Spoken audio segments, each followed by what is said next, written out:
Alhamdulillah, wassalatu wassalam ala sayyidil mujahidin nabiyil ummiyin nabiyina Muhammadin sallallahu alaihi wasallam.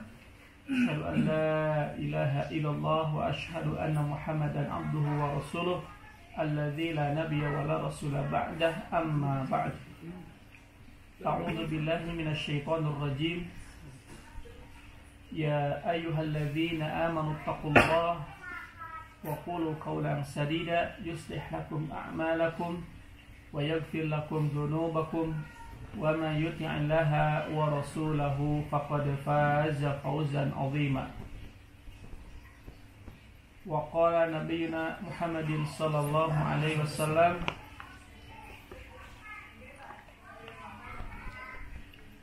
فإن أصدق الحديث كتاب الله وخير الهدي هدي محمد صلى الله عليه وسلم وشر الأمور محدثاتها وكل محدثات بدعة وكل بدعة ضلالة وكل ضلالة في النار.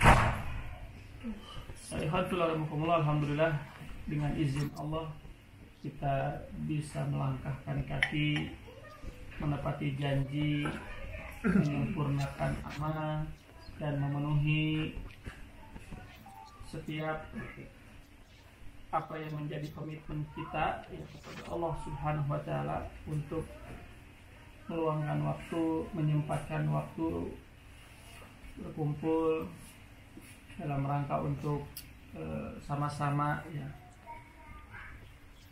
ikut andil dalam ikut serta dalam program dakwah ya, mengajak orang kepada Allah.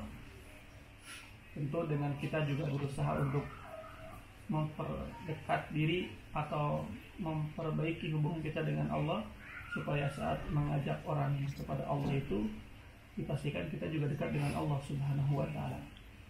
Kesalahan adalah sifat fitrah manusia, namun jangan menjadi dalil untuk melakukan kesalahan. Ketika manusia salah itu sebagai manusia, tapi ketika sengaja melakukan kesalahan berarti sudah melakukan sifat di luar manusia. Allah Subhanahu wa taala memaafkan dosa yang dilakukan karena tidak sengaja. Tapi kalau dosa itu disengaja, Allah tetap memaafkan, namun harusnya berbeda nanti. Karena Allah Subhanahu wa taala Maha penerima taubat. Alhamdulillah. Insyaallah kita lanjut bahasan terkait akhlak ad-da'iyah ya, sebagaimana yang sudah kita bahas di dua pertemuan sebelumnya, terkait akhlak yang harus dimiliki seorang dai ya, seorang penyeru kepada Allah. Di poin pertama kita sampaikan tentang asidku ya, kejujuran. Artinya seorang dai, seorang aktivis dakwah, seorang komunitas dakwah itu harus jujur. Jujur kepada Allah Subhanahu wa taala, jujur kepada diri sendiri. Itu modal pertama ya untuk mengakui keinginan kita kepada Allah Subhanahu wa taala. Karena asidku itu adalah dasar pertama sebagai syarat iman. Asidku atau at-tasdiqu bil qalbi ya, meyakini pengakuan yang ada dalam hati kemudian dibenarkan, kemudian diikrarkan dengan lisan dan dipraktekkan atau diaplikasikan dalam kehidupan sehari-hari. Itulah yang disebut dengan iman. Sidqu fil qalbi wa sidqu fil lisan wa sidqu fil aman ya, artinya kejujuran itu harus sesuai antara apa yang ada dalam hati, kemudian yang keluar dari lisan, dan yang kita praktekkan itu harus sesuai. Kalau kita hanya sebatas dalam hati tapi tidak sesuai dengan apa yang diucapkan dan dipraktekkan, nah, maka itu belum disebut seorang mukmin, belum disebut seorang dai. Kenapa? Karena hanya sebatas jujurnya dalam hati tapi tidak ada aplikasi.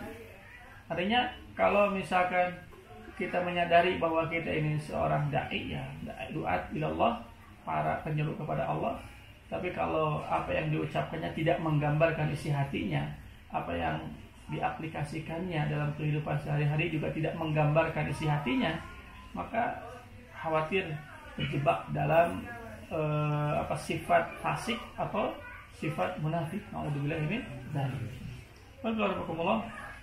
Di malam ini kita akan bahas sifat atau akhlak yang harus dimiliki oleh seorang dai, yaitu as-sabru, ya, seorang dai, seorang aktivis dakwah, seorang komunitas dakwah itu harus memiliki sifat akhlak as-sabru, sabar. Sabar mah apa seminggu kemarin? Ya, gitu. Sabar ya. Alhamdulillah.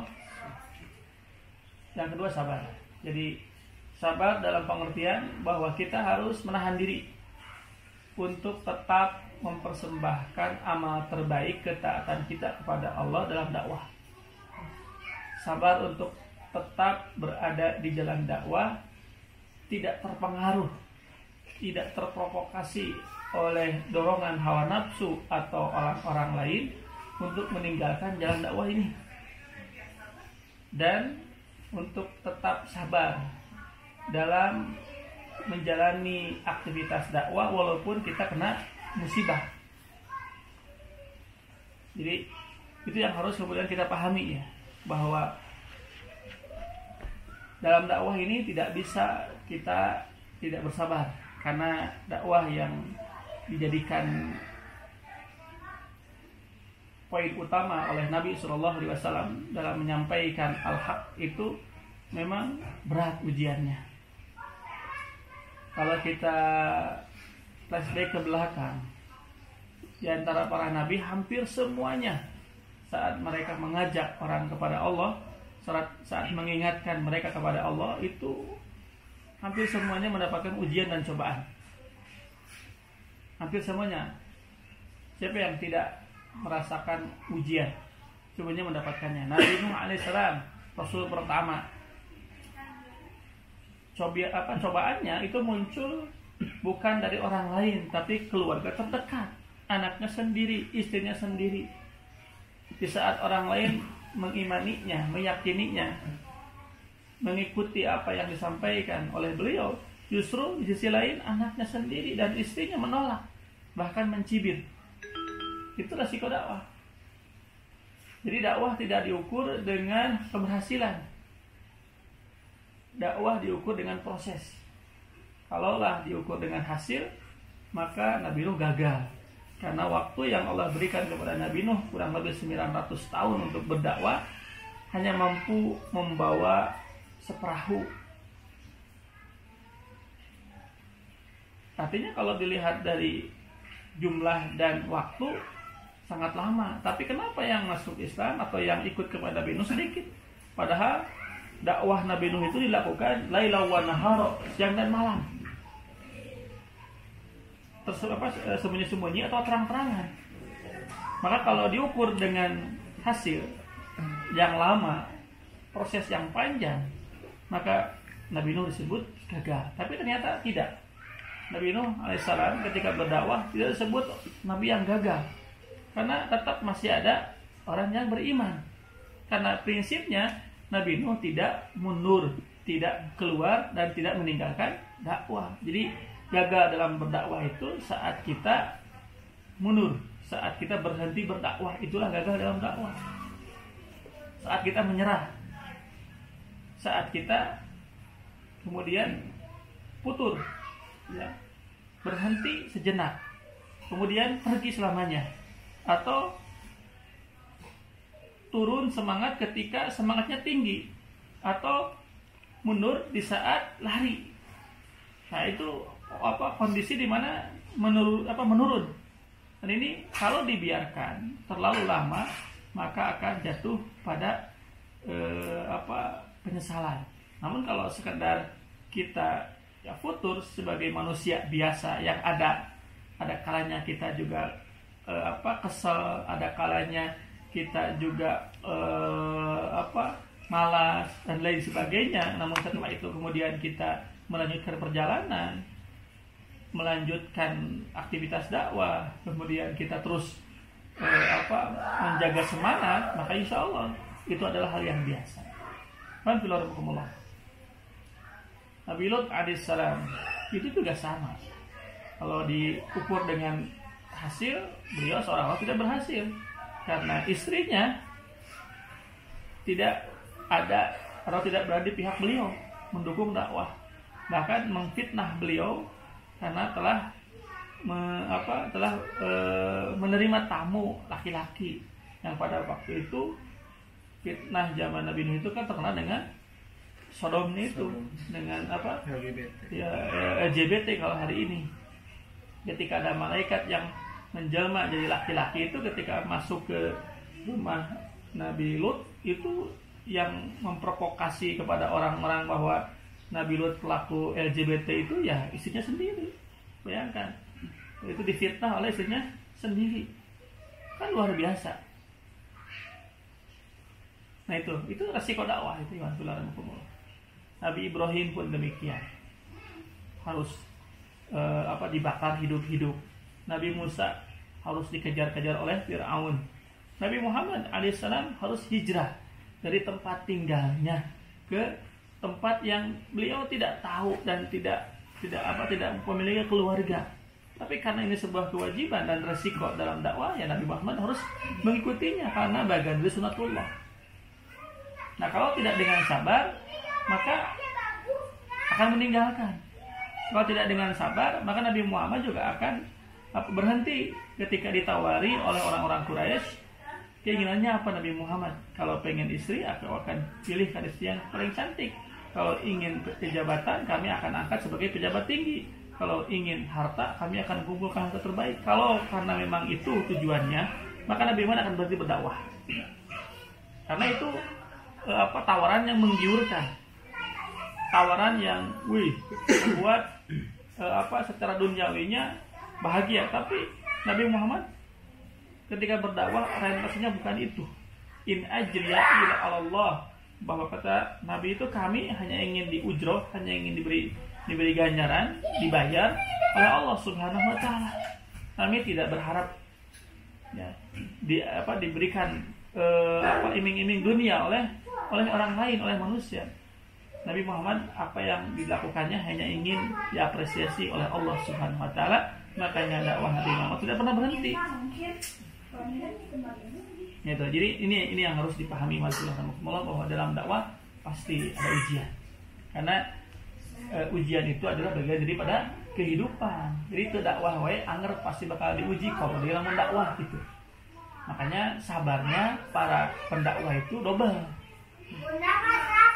Ini kalau kita merujuk kepada hadis Nabi ya, bahwa asyadul bala al-anbiya, bahwa ujian yang paling berat itu adalah Nabi. Kata Nabi Muhammad SAW dalam riwayat Imam Bukhari, aku ini diuji 2 kali lipat daripada kalian. Aku diuji 2 kali lipat daripada kalian. Artinya Nabi semuanya dapat ujian. Nah kalau misalkan setelah itu para ulama kemudian para dai, maka berarti pasti kita akan mendapatkan ujian. Bahkan ya Allah Subhanahu wa taala menyindir, seolah-olah menyindir ya. Dalam Quran surah Al-Ankabut ayat 2, a'udzubillahi minasyaitonir rajim. Hasiban nasu ayyutraku ayyaqulu amanna? Apakah orang-orang itu akan mengira setelah mengatakan kami beriman kemudian akan dibiarkan begitu saja? La yuftanun, tidak akan diuji? Apakah ketika sudah mengatakan amanah kami beriman, kemudian akan hidup ini akan enak, akan damai, akan tentram, akan nyaman, tidak ada masalah, dibiarkan leluasa, dibiarkan bersenang-senang? La yuftanun, merasa tidak akan diuji, merasa tidak akan mendapatkan goncangan atau musibah, enggak. Walaqad fatanna alladziina min qablihim, orang-orang dulu aja kata Allah Subhanahu wa taala mendapatkan ujian, mendapatkan musibah, mendapatkan tantangan. Fala ya'lamanna Allahu alladziina shadaqu, maka dengan ujian itu agar Allah tahu siapa yang jujur sehingga dia sabar. Wala ya'lamal kadzibin, dan Allah tahu siapa yang dusta, yang ngomong saja tidak sesuai dengan isi hatinya sehingga dia tidak bersabar. Jadi hidup ini adalah ujian. Bahkan ketika kita menjadi seorang iman, bertambah ujiannya. Bahkan ketika kita ikut andil dalam dakwah, bertambah lagi ujiannya. Jadi hidup ujian, ditambah menjadi seorang muslim atau mukmin, ujian, ditambah menjadi aktivis dakwah, ujian. Jadi makanya mungkin kita akan terus ya, hati kita itu diuji oleh Allah Subhanahu wa taala. Banyak ujiannya nanti. Walaupun mungkin tiap orang akan berbeda ya, ragam ujiannya. Ada yang mungkin ujiannya keluarga, ada yang ujiannya tetangga, ada yang ujiannya diri sendiri, ada yang ujiannya perusahaannya, bisnisnya, ada yang ujiannya bosnya, ada yang ujiannya anak buahnya, ada yang ujiannya muridnya, ada yang ujiannya istri sendiri, ada yang ujiannya anak sendiri. Itu masing-masing memiliki ujian dan tidak bisa dibandingkan satu sama lain. Tapi ketika kita bersabar, maka kesabaran itu bukan hanya harus dimiliki, tapi harus ditingkatkan, harus dinaikkan standar kesabarannya. Tadi kan manusia sebagai manusia diuji, tambah sebagai orang beriman diuji, tambah sebagai aktivis dakwah diuji. Berarti kesabaran kita itu harus 3 level dibandingkan manusia biasanya. Artinya betul-betul kita akan diuji sebagai manusianya, sebagai orang muslim, sebagai kepala keluarga, sebagai komunitas. Kita akan diuji oleh Allah. Kalau tidak dengan sabar yang sebenar-benarnya sabar, maka kita akan kelelahan, kesulitan. Bismillahirrahmanirrahim. Bahwa sabar ini pahalanya luar biasa. Allah langsung yang akan membalasnya. Innama yuwaffas sabirin ajrahum bighairi hisab. Sesungguhnya Allah hanya akan membalas pahala orang yang sabar itu yang tanpa hisab, tanpa hitungan, tidak terbatas. Jadi bahwa hanya Allah yang akan membalas pahala orang yang sabar tanpa batas. Jadi orang sabar diujinya oleh Allah dan dibalas kebaikan sabarnya oleh Allah Subhanahu wa taala. Apalagi di fenomena akhir zaman. Ditambah lagi kan, sebagai manusia biasa, sebagai muslim, sebagai aktivis dakwah di akhir zaman ini, berarti ada 4 level ujian yang harus kita lalui dengan kesabaran. Jangan sampai begini, kita berada di 4 level tapi sabarnya akan hidup. Sabarnya sebagai manusia biasa, ya tentu kita akan keberatan, akan lelah nanti ketika menapaki kesabaran untuk menyaingi ujian yang kedua sebagai seorang muslim. Belum lagi sebagai seorang aktivis dakwah, belum lagi sebagai orang yang hidup di akhir zaman. Apalagi di kondisi hari ini kan, atau di kondisi saat pandemi, saat kita disuruh untuk 5M dan disuruh untuk social distancing, tapi di sisi lain kita harus dakwah, ngajak orang, mengingatkan Allah. Ini kan dilematis, menggunakan media terbatas, ngobrol nggak bisa, tapi tetap harus mengajak, mengingatkan orang. Itu luar biasa berat, boro-boro batur orangnya kadang hese gitu kan. Dan ini memang dirasakan menurunnya semangat dalam beribadah. Nah, Ustaz Amin Muhtar itu di awal-awal mengatakan bahwa jangan sampai corona mengurangi semangat kita dalam beribadah. Justru ini harus meningkatkan semangat ibadah. Tapi kenyataannya semangat ibadah hari ini itu menurun. Karena tadi ya, orang ditakut-takuti, orang kemudian takut. Yang awalnya ditakut-takuti jadi takut. Yang akhirnya ke rumah rorean, ke rumah kedul, ke rumah malas ditambah gitu. Nah, kalau tidak dengan sabar, kita akan kesulitan, justru akan terperosok nantinya. Tapi dengan sabar kita tahan diri, tahan emosi, tetap berpikir cerdas. Artinya semangat yang dibarengi dengan pertimbangan yang matang. bukan sebatas semangat tanpa pertimbangan yang hanya akan menimbulkan percikan kecil, tapi bukan percikan yang besar, yang efeknya besar, maslahatnya besar, sainah herang lauk benar. Nah, harapan kita dalam dakwah itu. Gitu. Walaupun sekali lagi hasil terserah Allah Subhanahu wa taala, makanya nggak bisa diukur. Kenapa dakwah itu seolah-olah tidak ada perubahan? Bukan tidak ada perubahan. Memang mungkin kita salah mengukur bahwa dakwah itu ada perubahan. Betul, kalau ada perubahan, tapi bukan satu patokan. Yang penting ada keinginan untuk berubah, itu yang pertama, yang pokok. Kalau tidak ada keinginan untuk berubah, ya nggak akan pernah berubah. Jadi perubahan itu nanti Allah yang menentukan. Tapi modal utama supaya Allah memberikan kita perubahan adalah adanya keinginan untuk berubah. Innallaha la yughayyiru ma biqaumin hatta yughayyiru ma bi anfusihim. Allah tidak akan merubah satu kaum kalau mereka sendiri tidak ada keinginan untuk berubah. Jadi kalau cara berpikir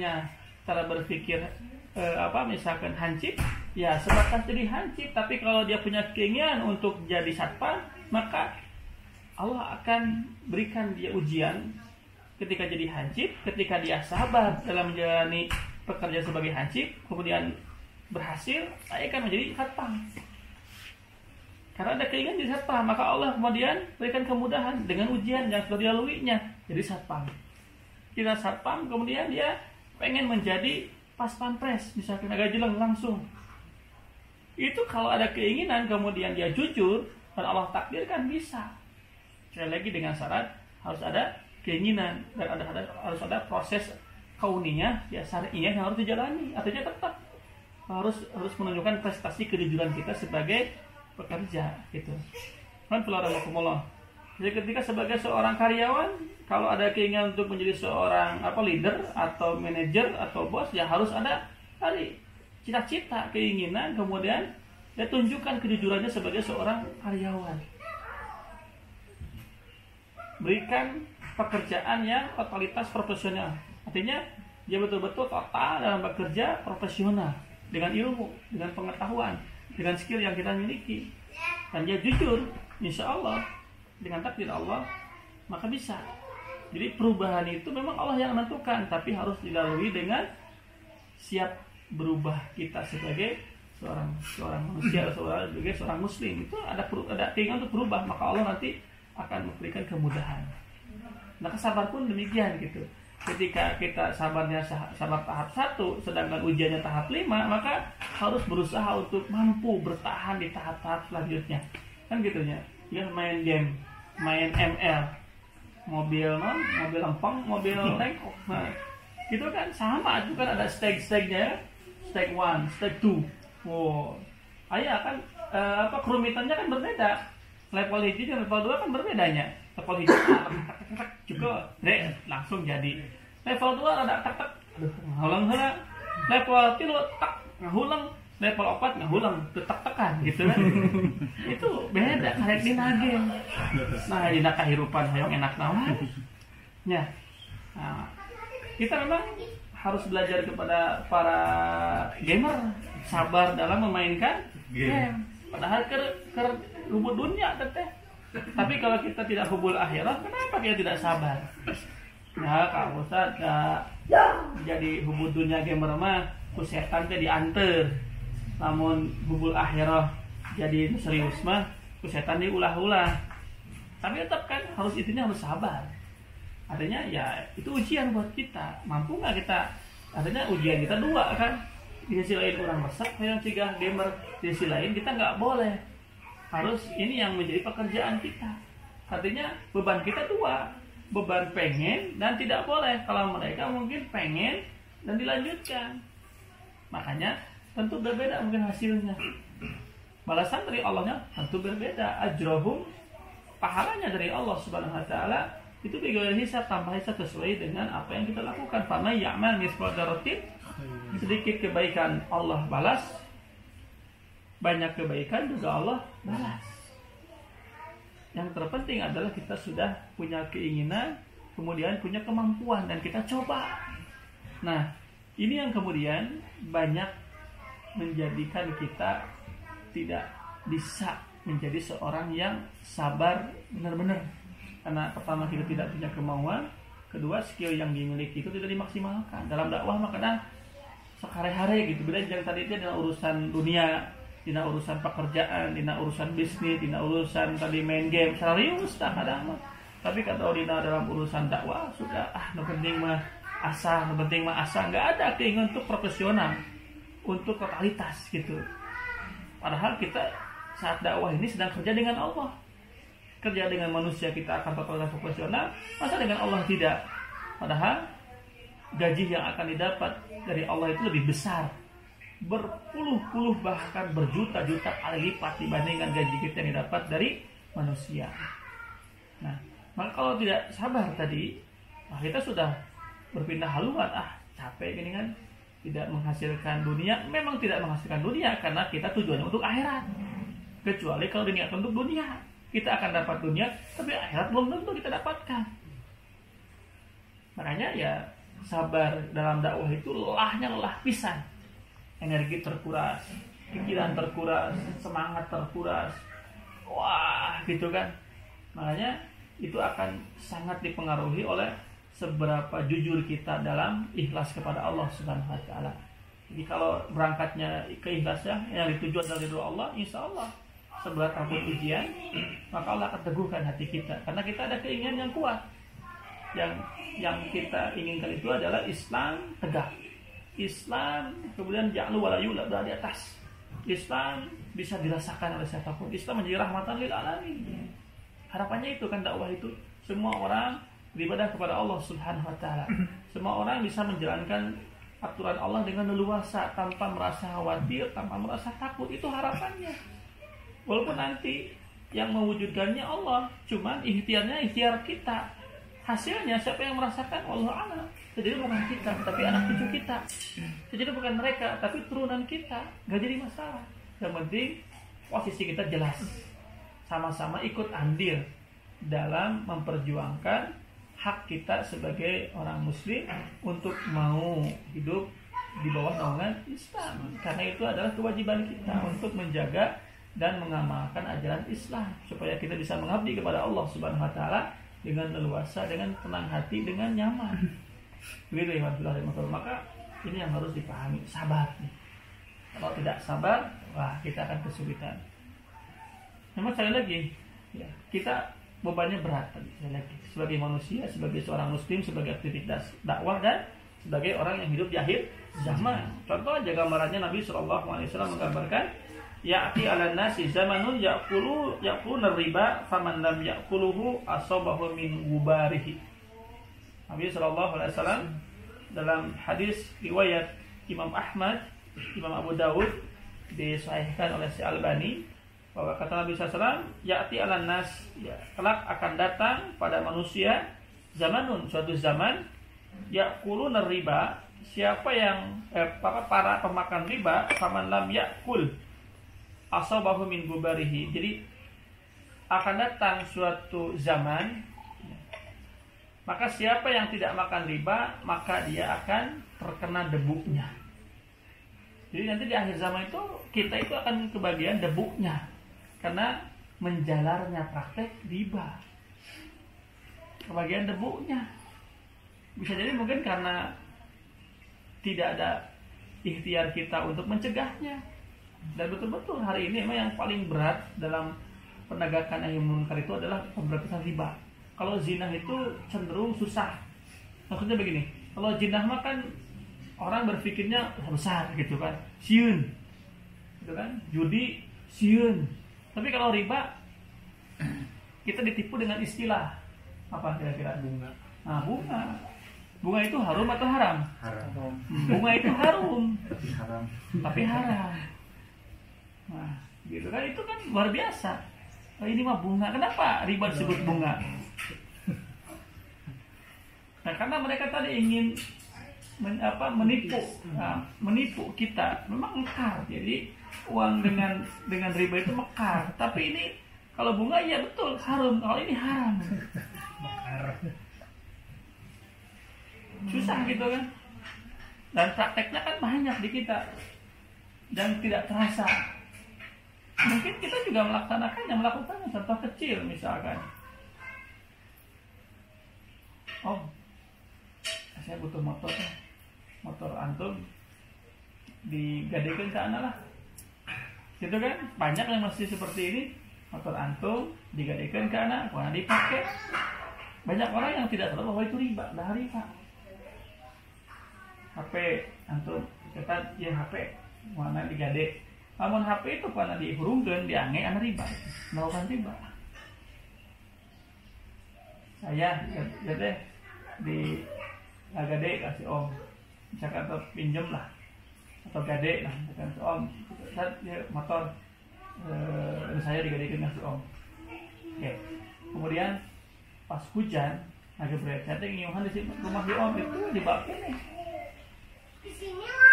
Karena ada keuntungan yang saya dapat dari orang yang berinteraksi dengan saya.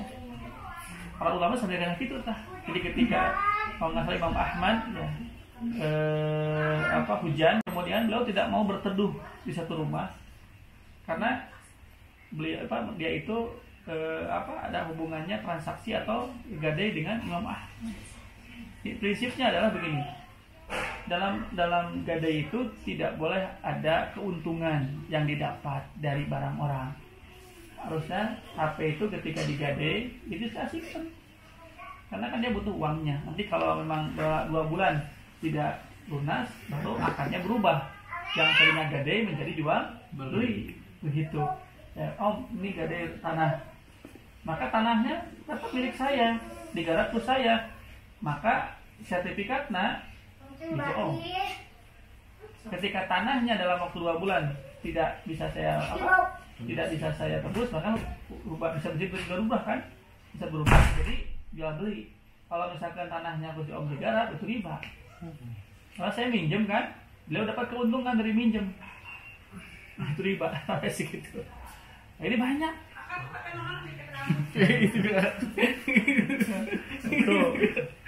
Kemudian yang apalagi kan hal-hal ini riba itu ditawarkan. Anda butuh uang, SMS dulu. ya, Anda butuh uang, itu riba itu. Karena pinjam uang dibayar dengan uang itu nggak boleh, karena dilebihkannya itu. Pinjam uang rata-rata kan begitu, 2 cara. Pinjam uang ke saya 500.000, dibayarnya berapa? 550.000, yang 50.000-nya riba. Walaupun 50.000, dari 50.000 saya mau ridho, nggak riba. Walaupun ridho, mujidah jeung mujidah ridho, nah jadi halal gitu. Teu anggar we haram.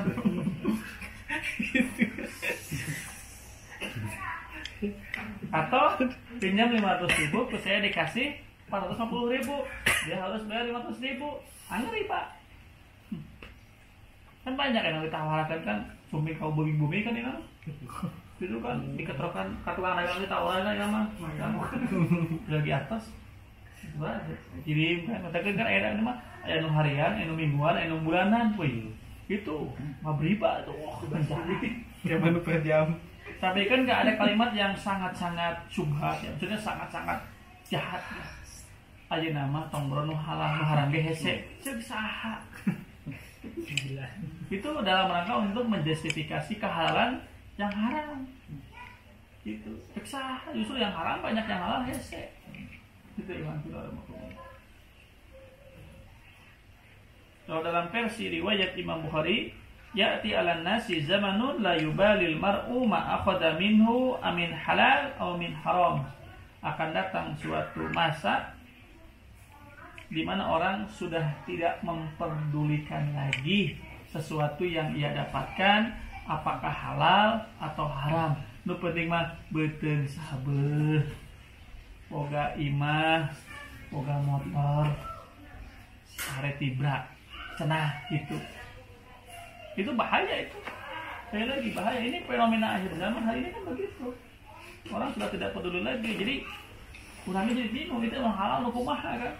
Jadi saking banyaknya riba sampai kita kebagian debunya. Nah gitu kan, mau di dia mulak gitu kan, dia kebun, setelah kebagian kan. Dia sebelum duduk anak ente kebagian. Dia dengan rokok kan kebagian dengan rokok. Adil naon gitu nya. Gitu.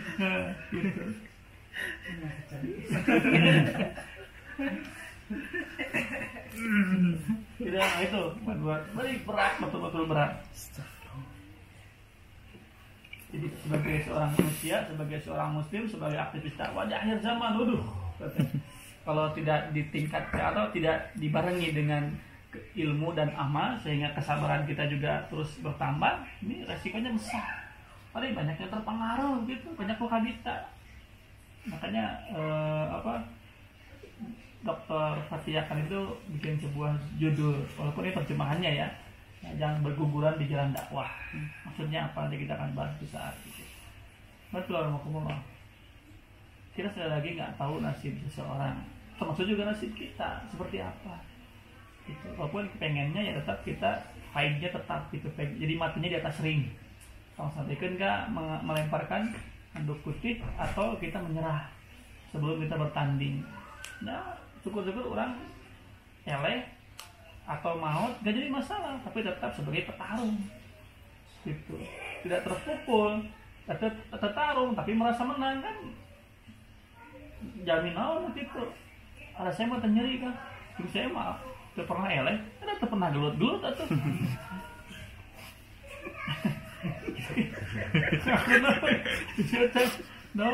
sabuk emas unggul, gaya gitu kan ini juara saya, juara masa depan. Itu kan mimpi itu maksudnya. Kalau namanya bertarung ya naik ring minimal kan stop jantung kan, cekup, nanti kan ranyai kan, gitu. Jadi ya itulah resiko tadi kan, ketika kita sudah naik ring ya nah minimal mengulurkan waktu, minimal ketenggel, minimal deg-degan, kan resiko. Kalau tidak dijalani dengan sabar, udah ngacung, interupsi, pada izin minta kian sampai zaman, atau lebih atas di Mesir, itu kan bahaya. Itu kan sebutnya apa? Pecundang. Kan? Makanya Nabi SAW mengajarkan doa, Allahumma inni a'udzubika minal hammi wal hazan, wa a'udzubika minal kasli wal ajaz, wa a'udzubika minal juban wal bukhal. Juban itu pecundang itu. Pecundang itu apa? Orang yang belum bertarung sudah kalah, sudah menyerah gitu. Naudzubillah min dzalik. Jadi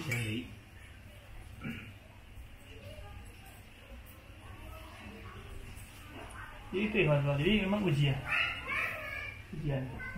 Insya Allah memang ketika kita jujur dan kita Bismillah menjalaninya dengan segala keterbatasan, kekurangan, dengan memang ada niat untuk berubah dan niat untuk mengerjakan, insya Allah kita akan mudahkan. Kita akan mudahkan oleh Allah Subhanahu wa Ta'ala. Tapi kalau kita ya tidak ada keinginan, tidak ada keinginan kuat, kemudian tidak ada usaha untuk mengerjakannya, nggak bisa. Sehingga ada sebuah pepatah ya yang mengatakan idza lam tastati' ya syai'an pada'ah. Jika Anda maka tidak mampu mengerjakan sesuatu, maka tinggalkan saja, karena hanya akan membuat kemudian sesuatu itu menjadi terhambat. Wajawazahu ila mastati' ya, dan lakukan apa yang bisa kamu lakukan.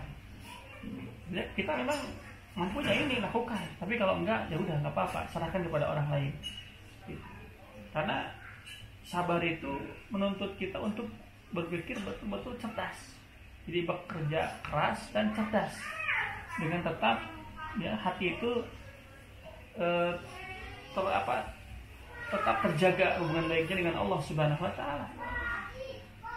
Kalau hanya sekadar kerja keras dan cerdas tapi tidak dikaitkan dengan Allah, itu hanya sebatas pekerjaan.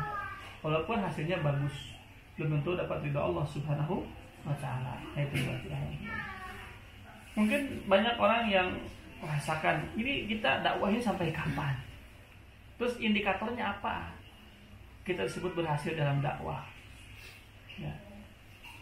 Harus ditentukan langkahnya, walaupun mungkin nanti yang menentukan hasilnya Allah Subhanahu wa Ta'ala, tapi prosesnya memang harus benar. Fa inna ma'ala rasulina balagul mubin, bahwa tugas Rasul hanya menyampaikan saja, hasil akhir terserah Allah Subhanahu wa Ta'ala. Tapi Rasul ketika menyampaikan atau ketika memberikan yang terbaik ya, atau menyampaikan dakwah itu betul-betul dengan totalitas dan profesional. betul-betul itu dengan ilmunya, dengan tenaganya, dengan hartanya, semuanya. Walaupun ternyata menurut takaran dan ukuran manusia gak berhasil, tapi upayanya itu maksimal dan betul-betul sesuai dengan jalur, insya Allah dalam pandangan Allah tidak gagal, malah sukses. Suksesnya bukan karena hasilnya, karena kalau sukses hasil kan tidak dapat, tapi sukses karena kita telah menuntaskan misi, telah menuntaskan pekerjaan kita. Keberhasilan di situ. Ketika Allah berikan keberhasilan itu kepada kita, ini bonus dari Allah Subhanahu wa taala. Bonus tambahan. Makanya kata Ibnu Taimiyah bahwa a'dhamul karamati hiya luzumul istiqomah, bahwa karamah yang paling tinggi, kehormatan Allah yang paling tinggi itu adalah luzumul istiqomah, tetap istiqomah, tetap sabar menapaki jalan dakwah sampai kita yang meninggal atau orang yang kita akan dakwahi meninggal. Gitu. Jadi kalau berhenti dari KDKB, saya pernah sampaikan silahkan, tapi tidak boleh berhenti dari dakwah. Nanti keluar dari KDKB, masuk KDKC, bikin lagi KDKM, sama problemnya gitu. Karena itu bagian dari ujian, ya. Akhirnya mah KDKD, itu kalian sama. Kalau keluar dari komunitas jadi masalah, tapi kalau berhenti dari dakwah itu musibah. Keluar dari dakwah itu musibah. Musibahnya musibatul kubra, bencananya bencana besar. Kalau kita alhamdulillah lah, menurut saya masih kena enjoy, masih kena nyaman, masih kena ya cenderung biasa lah gitu. Ini saya sampaikan satu hadis ya. Mudah-mudahan ini menggugah hati kita. Hadis riwayat Imam Al-Bukhari, juga diriwayatkan oleh Imam Abu Dawud dan Imam An-Nasa'i dari Hubab bin Arad yang menuturkan, ketika aku datang menemui Nabi SAW di saat beliau bersandar diganjal oleh sorban di bawah naungan Ka'bah. Kemudian beliau menyampaikan, ya Rasulullah, kita yang mendapati perlakuan kejam dari kaum musyrikin.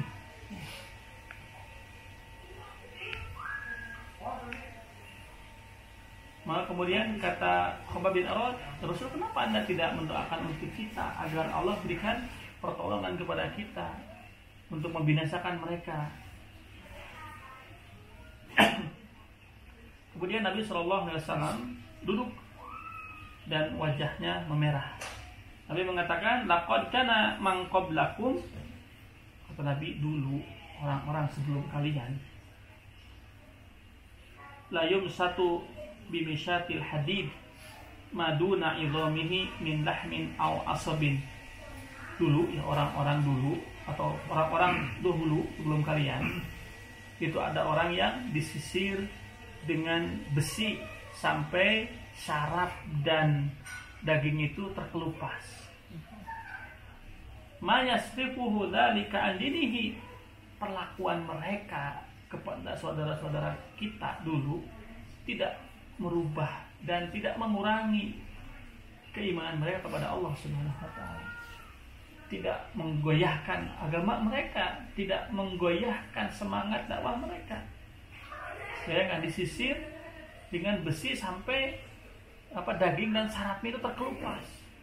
Itu tidak merubah apapun, tetap mereka yakin dengan agamanya, tetap mereka melanjutkan dakwahnya, tetap mereka melanjutkan kewajiban untuk mengabdi kepada Allah Subhanahu wa taala, walaupun harus diuji seperti itu. Wa yudha'ul minsyar ala mafriqi ra'sihi fayunsak bi itsnain. Ada juga orang yang kemudian digergaji kepalanya sampai terbelah dua. Ma yasrifu dzalika an dinihi, namun tetap perlakuan seperti itu yang keji, yang kejam kepada mereka tidak membuat mereka kemudian meninggalkan agamanya, tidak memalingkan mereka dari agamanya. Walayutimmanallahu hadal amra hatta yasira raqib min san'a ila hadral maut ma yakhafu ilallah. dan Islam ini akan tetap disempurnakan oleh Allah Subhanahu wa taala. Urusan ini akan Allah sempurnakan. Artinya walaupun kita hari ini ketika berdakwah itu dapat ujian, kemudian banyak yang berguguran, banyak yang meninggal, tetap dakwah ini akan disempurnakan oleh Allah Subhanahu wa taala. Perkara ini akan tetap menjadi sempurna sampai orang berjalan di daerah Sana'a di Hadramaut, mereka tidak sedikit pun takut kecuali kepada Allah Subhanahu wa taala. Artinya tenang, bahasa orang mau tenang. Kita nggak seberapa.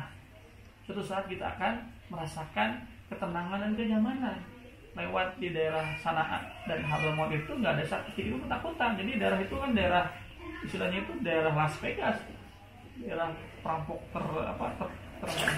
terkejam di dunia gitu kan. Namun suatu saat ya ketika dakwah ini bisa diterima oleh banyak orang, kemudian Allah menakdirkan hasil buahnya dirasakan oleh kita semua, nah kita nanti akan mengalami kondisi di mana kita akan nyaman, tenang.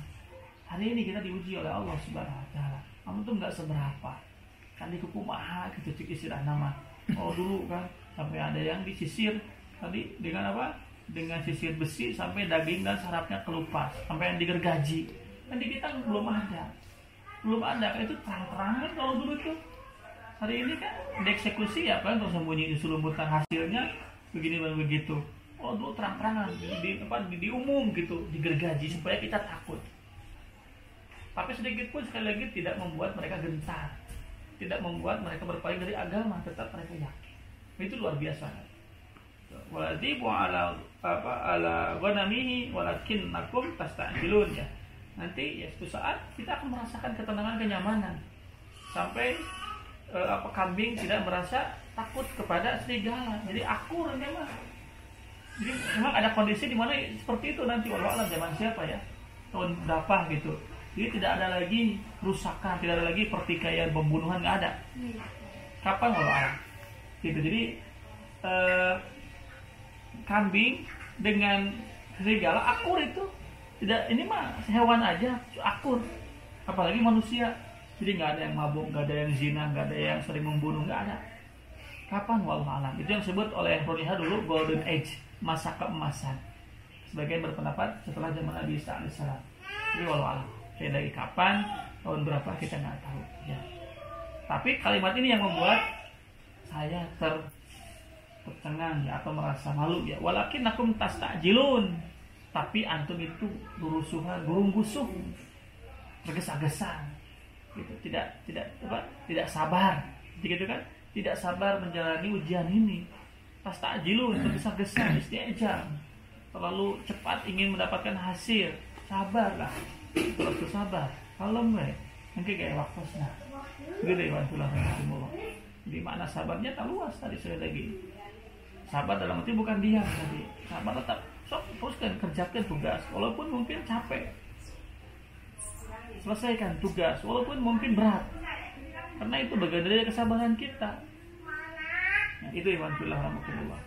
Jadi seorang dai harus memiliki akhlak sabar, karena dengan sabar kita akan diberikan ketenangan, kenyamanan oleh Allah Subhanahu wa taala walaupun sedang dapat ujian dan cobaan. Allah Nabi SAW.